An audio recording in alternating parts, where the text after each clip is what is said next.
नमस्कार मित्रांनो, कसे आहात? तुमचं सर्वांचं स्वागत आहे माझ्या नवीन ब्लॉगमध्ये.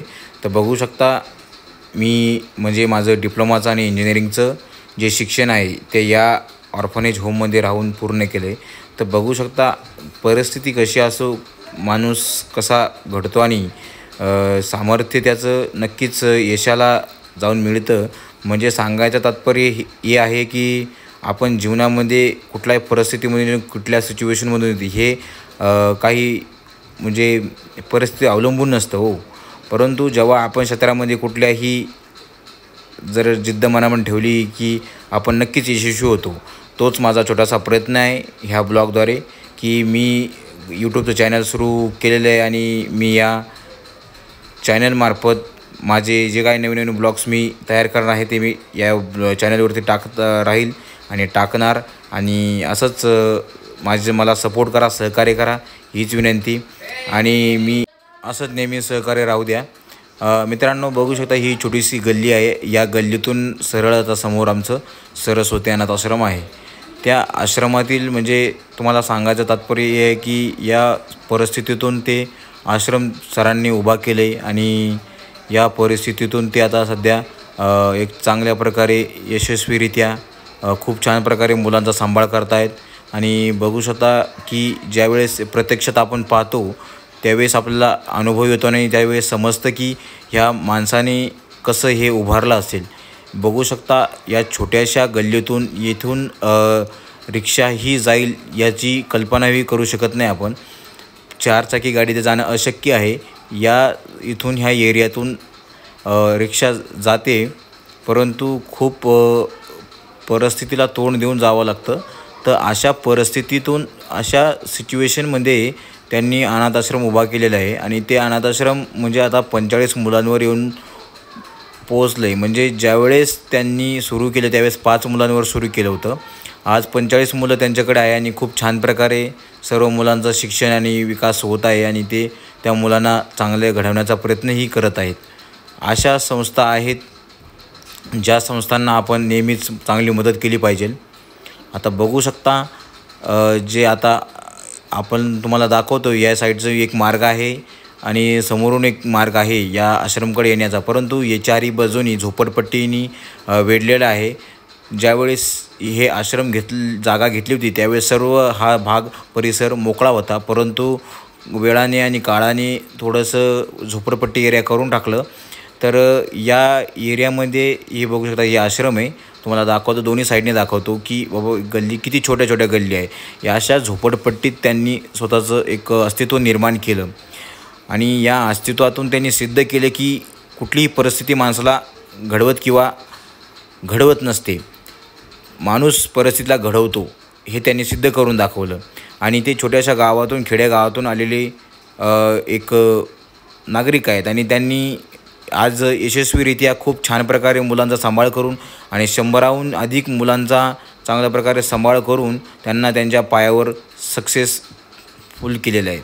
एक प्रकारे सक्सेस स्टोरी त्यांनी बनवलेली आहे त्या मुलांची आणि त्या मुलांचं भविष्य त्यांनी बनवलेलं आहे. कारण की त्यांचं एकच म्हणणं असतं की ही जी मुलं आहे ते देशाचं भविष्य आहे, म्हणून त्यांनी अशा छान प्रकारे मुलांचं संगोपन करत आहेत. आणि तुम्हाला सांगायचं तात्पर्य या व्हिडिओतून एकच आहे की अशा गल्लीत त्यांनी उभा केलेला आहे. तुम्हाला मी आश्रमचा पूर्ण ब्लॉग दाखवतो. त्यांनी ज्यावेळेस सुरू केलं होतं त्यावेळेस खूप छोट्याशा पत्र्याच्या शेडमध्ये सुरू केलं होतं. आज ते 2 ताळीच्या बिल्डिंगमध्ये येऊन उभारलं.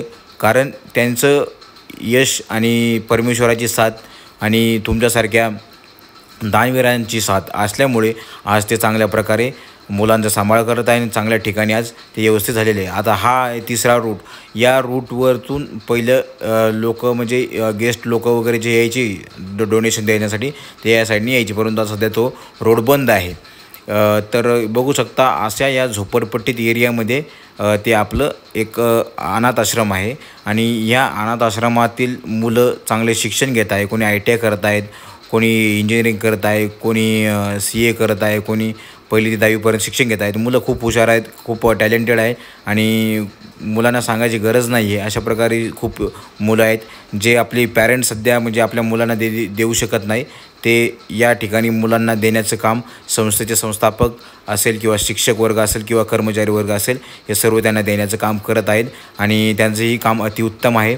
तर आपण बघू शकता, मी तुम्हाला ज्यावेळेस दाखवतो आतमध्येही गेल्यानंतर की त्यांनी खूप कसं बनवलं आहे, कसं छान प्रकारे असं तयार केलेलं आहे. त्यांचं म्हणजे एक यशस्वी एक रूप आहे आणि त्यांनी जे हे वटवृक्ष उभा केलं आहे ते म्हणजे खूपच कल्पनाजनक आहे. आणि ज्यावेळेस आपण त्या माणसाला भेटतो की ज्या माणसाने हे शून्यातून त्याचं जग उभा केलं आहे, त्यावेळेस त्या माणसाला खूप गर्व वाटतो की बाबा मी या छोट्याशा खेडेगावातून येऊन आज या पुणेसारख्या शहरामध्ये हे अस्तित्व हे काय उभा केलं आहे ते बघून त्या माणसाला खूप आनंद होतो. आणि त्यावेळेस त्या माणसाचा आपण ज्यावेळेस गुण गायतो त्यावेळेस त्या माणसाला म्हणजे ऊर भरून येतो. हे बघू शकता या सरांनी हे स्थापन केलं आहे.